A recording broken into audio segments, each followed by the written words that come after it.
Shalom family, this is your brother Rael from Reunited Soul coming to you with another thought-provoking discussion. Not just telling you what you may want to hear, but telling you what you need to hear to assist you in these turbulent days that we find ourselves in. Now, I know that it has been a minute since posting my last discussion, but I want to personally thank those of you who have been following my channel, providing moral support through words of encouragement, sharing your knowledge and your wisdom in the comment section, all which truly adds to the content of this channel. Much love to all of you. And those of you who are tuning in for the first time, thank you for doing so and welcome to the channel.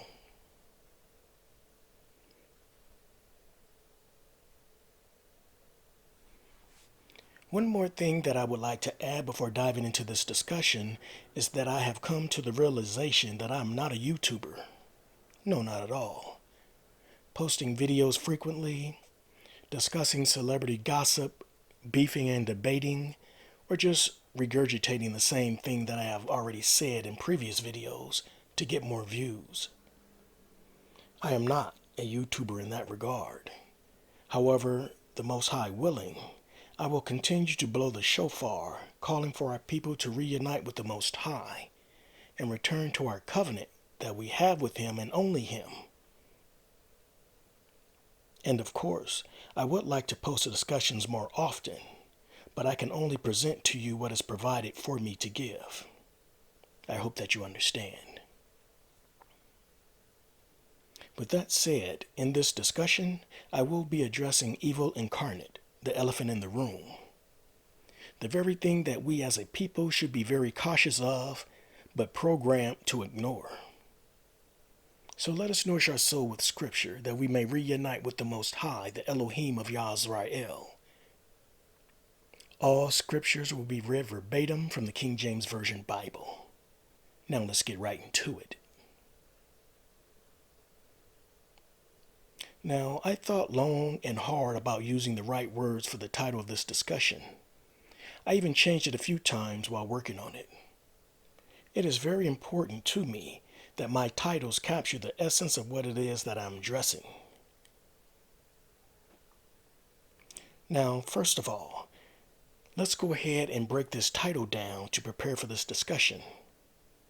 Evil, we know to be that which is profoundly immoral or wicked, the absence of good.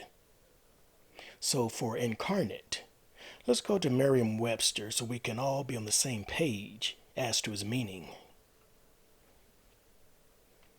Invested with bodily and especially human nature and form.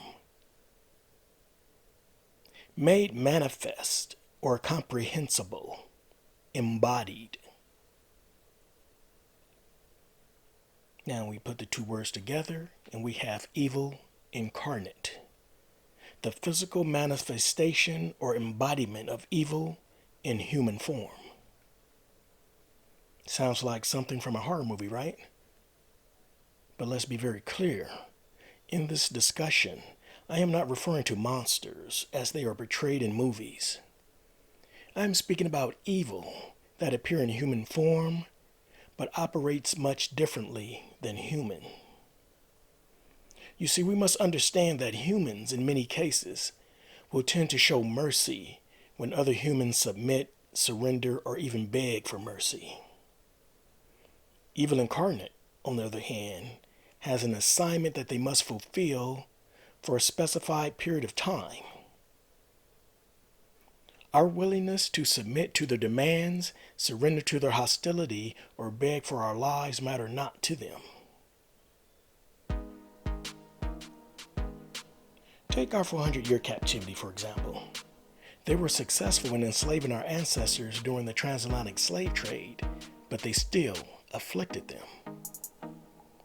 Then, after slavery was abolished, they still continued to afflict the descendants of slaves. Even when our people pledged allegiance to this nation and fought in as many wars, the affliction never stopped. Now, many of you know that, unlike animal kind, mankind has free will, meaning humans can choose to do good or bad. Humans can choose to build or destroy, love or hate. Evil incarnate, on the other hand, does not share that luxury. Evil is created by the Most High to serve a purpose, as we will see in a moment. Therefore, evil incarnate has no other choice but to fulfill that purpose. Now, I do have a few questions that I would like to pose before going into the scriptures. Many people, of course, know that evil exists, but can it actually have the appearance of regular people? And if so, is it a temporary possession that goes away after time? Or is evil incarnate permanently evil and damned for all eternity? Can evil incarnate appear as charming, attractive, or even intelligent? Does an evil incarnate know that they are evil? Or do they suffer from some kind of mental delusion, as if their evil deeds were for the good of mankind? Lastly, have you ever come face to face with a person with no redeeming qualities, that could care less about those who were victimized by the injustice of hatred? Now, this may upset some folks, but can a nation of people be created to be evil incarnate? Through the archives of history, we can certainly see nations that have committed horrible atrocities, but does that make that nation evil incarnate?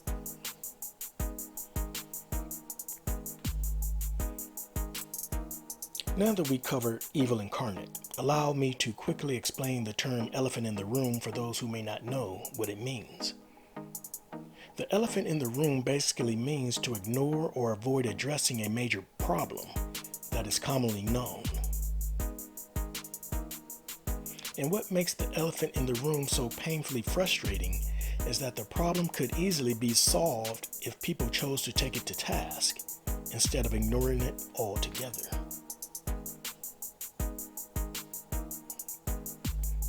Many of you have heard the argument, I never owned slaves, so my tax-paid dollars shouldn't go to the descendants of slaves. This nation spends billions of tax-paid dollars annually to other nations for various reasons. It seems that certain people have an issue whenever it comes to the black community getting anything tangible. In Chicago, the City Council recently approved a budget to spend 51 million tax-paid dollars for migrants who crossed our border seeking asylum. Keeping in mind the number of homeless, not just in the black community, continues to grow in Chicago. It seems that somehow they always find the money needed to give to people of other nations. The $75 billion given to Ukraine did not require a vote from the American people or a committee to research it. But for the black community, they need approval from the American people, approval from the politicians. They need to form committees to do years of research, figure out where the money is coming from, then determine the best method to provide absolutely nothing.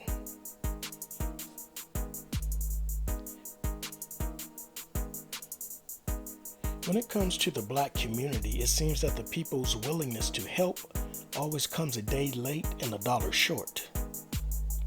And we will see why that is in this discussion. So evil incarnate does not just appear randomly or by chance, brothers and sisters. It is usually by consequence, as we will see in a moment. Evil incarnate serves evil, and evil is created with a purpose and assignment. Created by who? Created by the Most High, of course. Let's go to Isaiah chapter 45, verses 5 through 7 for more clarity. And I read, I am the Lord, and there is none else. There is no God beside me. I girded thee, though thou hast not known me, that they may know from the rising of the sun and from the west that there is none beside me. I am the Lord, and there is none else. I form the light and create darkness. I make peace and create evil. I, the Lord, do all these things. So, in verse 7, we see that the Most High formed the light to serve its purpose, created darkness to serve its purpose, made peace to serve its purpose, and created evil for what? To serve its purpose as well. Not too difficult at all to understand. And for what purpose could evil possibly serve? Let's go to the book of Genesis, then immediately to the book of Deuteronomy to connect the dots. Genesis chapter 15 verse 13, and I read, And he said unto Abram, Know of a surety that thy seed shall be a stranger in a land that is not theirs, and shall serve them, and they shall afflict them 400 years. Now, 400 years is a very, very long time to constantly be on someone's neck, oppressing and afflicting them. That takes some kind of dedication and commitment, wouldn't you say? Especially afflicting a people who were willing to move past the affliction in order to move forward and live in peace. You would think that a decent people would want to make right the crimes against humanity that their people committed in the past. Decent people, mind you. But not evil incarnate. No, not at all. Evil incarnate's sole purpose on this earth is to fulfill their assignment. Whatever that assignment may be, rain or shine. It would do our people well to understand the dynamics of this people that was sent by the Most High for the purpose of punishing his people. The reality is that these people sent are going to be very effective at doing just that. With that said, let's continue with Deuteronomy chapter 28, verses 47 through 50 to understand the purpose or assignment, if you will, of these people that will be sent. And I read, Because thou servest not the Lord thy God with joyfulness and with gladness of heart for the abundance of all things. Therefore shalt thou serve thine enemies which the Lord shall send against thee, in hunger and in thirst and in nakedness and in want of all things. And he shall put a yoke of iron upon thy neck until he have destroyed thee.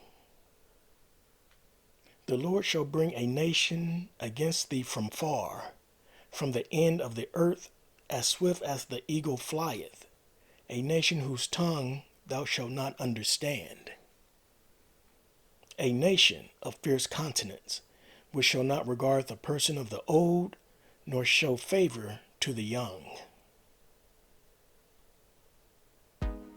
So, as we can see from verses 47 and 48, the consequences of not serving the Most High would be for his people to serve their enemies. Enemies, according to Torah, brothers and sisters. Trust and believe enemies for good reason. And these are no ordinary enemies, no, not at all. These, according to Torah, are special ordered enemies from afar, from the end of the earth, power to punish the Most High's people in their longest captivity, longer than Egyptian bondage and Babylonian captivity combined. Enemies that cannot be reasoned with, bargained with, or capable of showing mercy. A nation of fierce countenance, having no regard for the old or showing favor to the young. The archives of history can confirm this.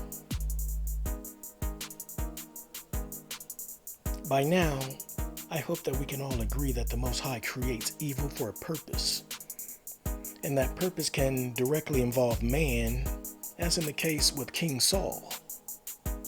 Let's go to 1 Samuel chapter 16, verse 14, and I read,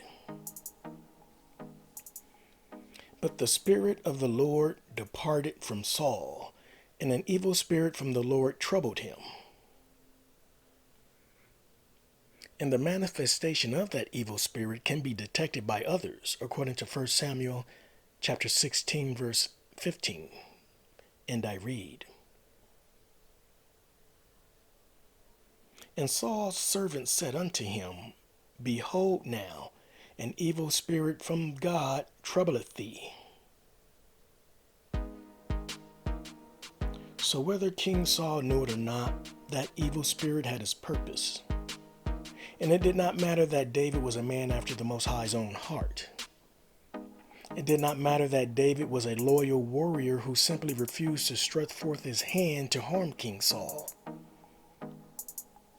And for Saul's sake, not David's, but for Saul's sake, David even fled his home to keep a safe distance, that he would not be tempted or put into a position to harm his king, the Most High's anointed. But Saul, driven mad by the evil spirit, pursued David to no end. The reality of the matter is, no matter what David did, the evil spirit assignment did not change. King Saul became evil incarnate, having an insatiable desire to destroy the very person that would have protected him and his legacy at all cost. Likewise, it did not matter that our ancestors who were enslaved were the Most High's people. It did not matter that when freed, all the descendants of slaves wanted was to live their lives in peace. It did not matter that the descendants of slaves fought bravely for this nation in many wars, defending the notion of freedom that was never intended to be granted to them. It did not matter that the descendants of slaves served this nation, sacrificed for this nation, and even at times put this nation's interests before their own. Our people have served this nation as required by Genesis chapter 15, verse 13, and afflicted as required. So instead of dealing with one man possessed with an evil spirit, as in the case of David, we as the Most High's people are dealing with generations of a people from a fierce nation assigned to afflict. 400 years of affliction to be exact, according to Genesis chapter 15, verse 13. We do know for sure that they are designated as our enemies according to Torah. But would it be fair to call such people evil incarnate? Do you believe that there is enough evidence from the past 400 years to justify that conclusion? Is it safe to assume that as long as they exist, the affliction will continue?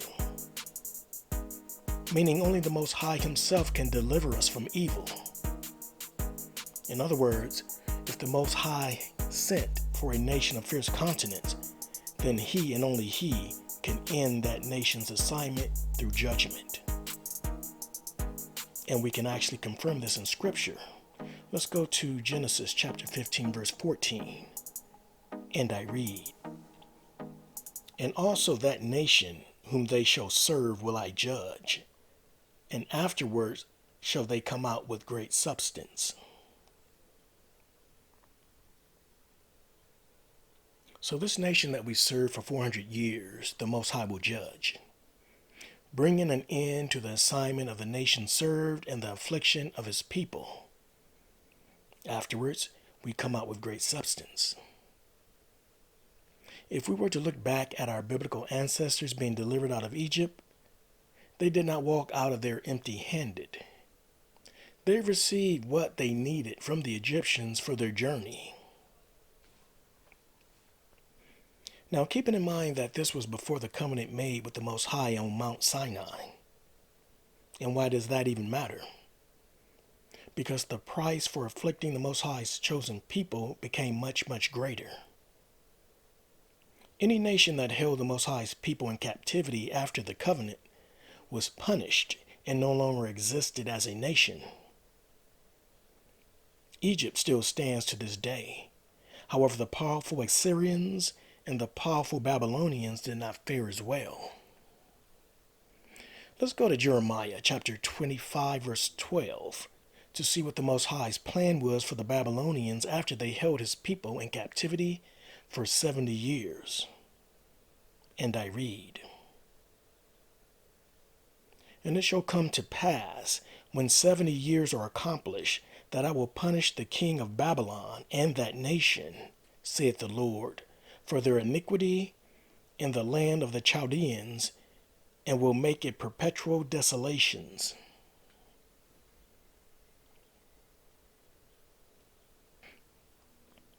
It always goes according to the Most High's plan. He punished the king and that nation for their iniquity, and that was just for a 70-year captivity. 7-0. Now, can you imagine the punishment for a 400-year captivity? 400 years, brothers and sisters. Also keeping in mind that he is still the same Elohim then that he is now. He changes not. Now, getting back to that judgment, according to Genesis chapter 15, verse 14, do you actually think that evil incarnate, those who afflicted the Most High's people relentlessly for the past 400 years, will simply go unpunished? Do you think that they will survive this judgment or simply be purged from the earth because they serve no other purpose than to hate and afflict? Let me repeat that. Do you think that they will survive this judgment or simply be purged from the earth because they can serve no other purpose than to hate and afflict? Now, these are very serious questions that we must face.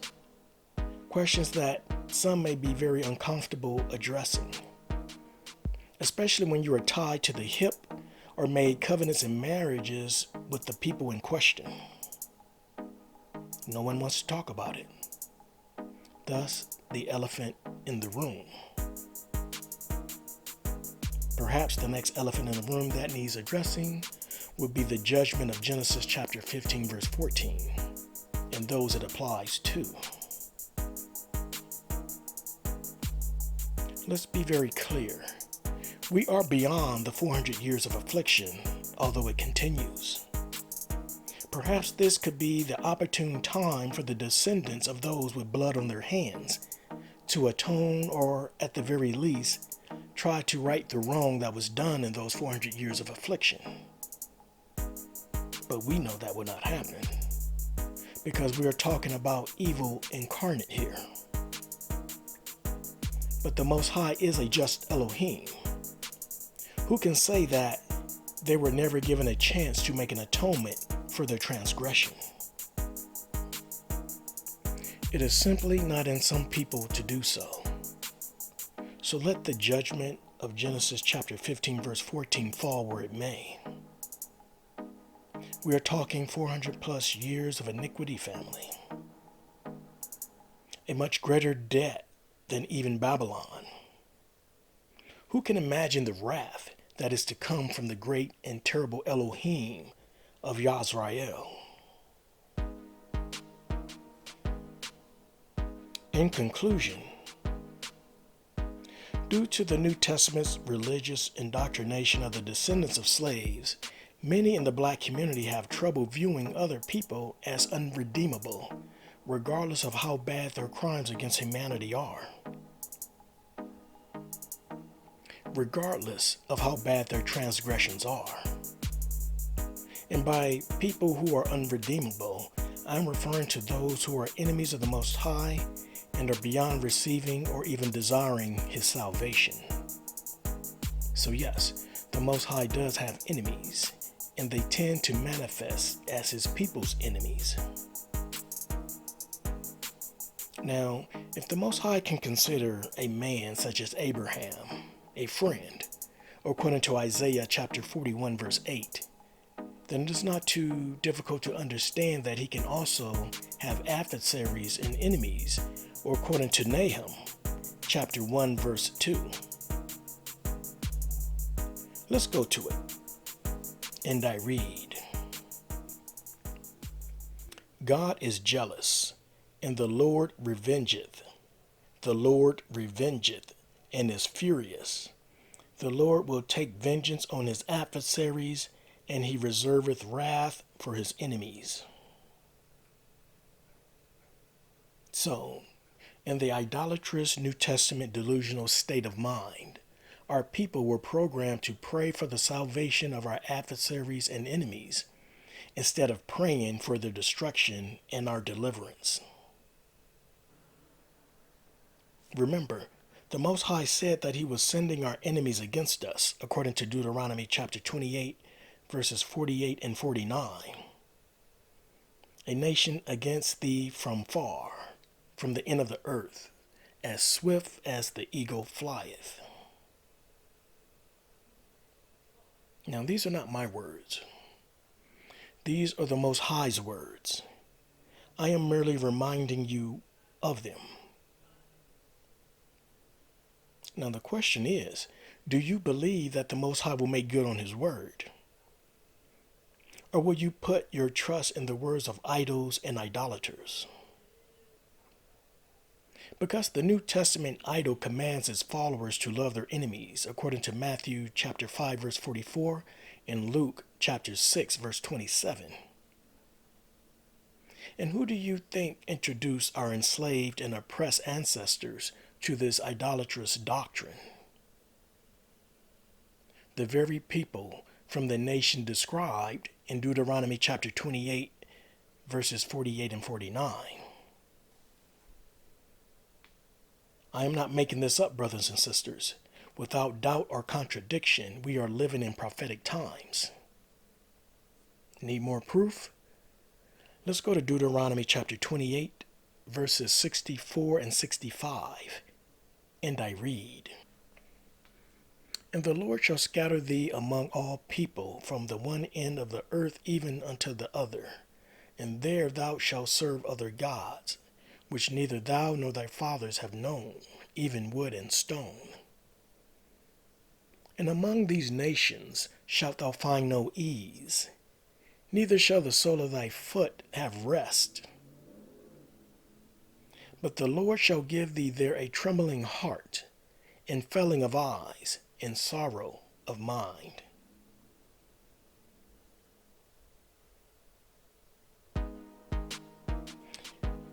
Now, why do you think there is more idolatrous New Testament churches placed in the black community, more so than any other community?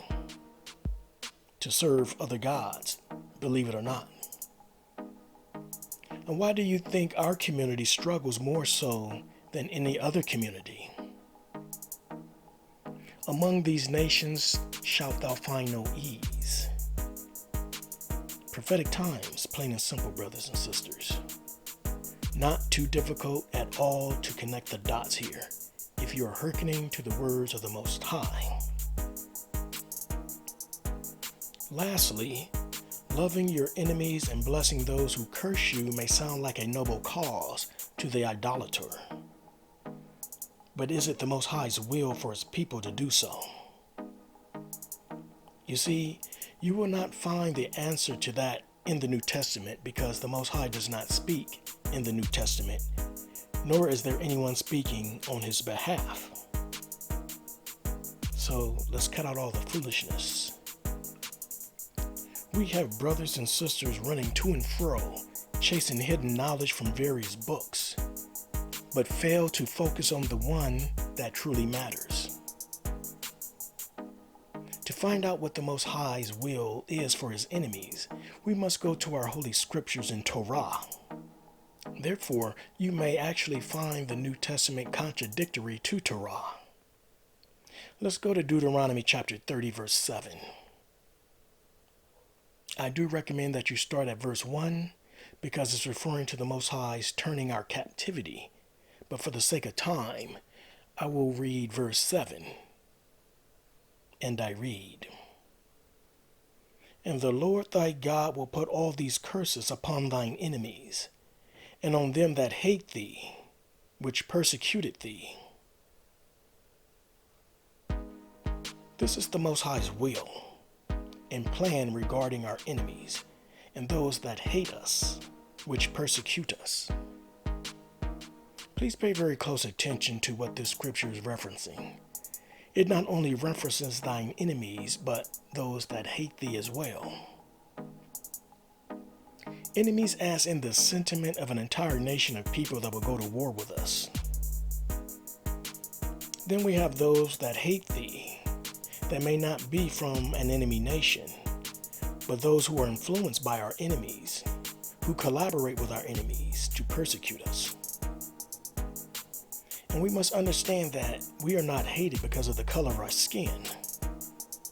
There are people from other nations who hate the black community with skin just as dark, if not darker, as the black community.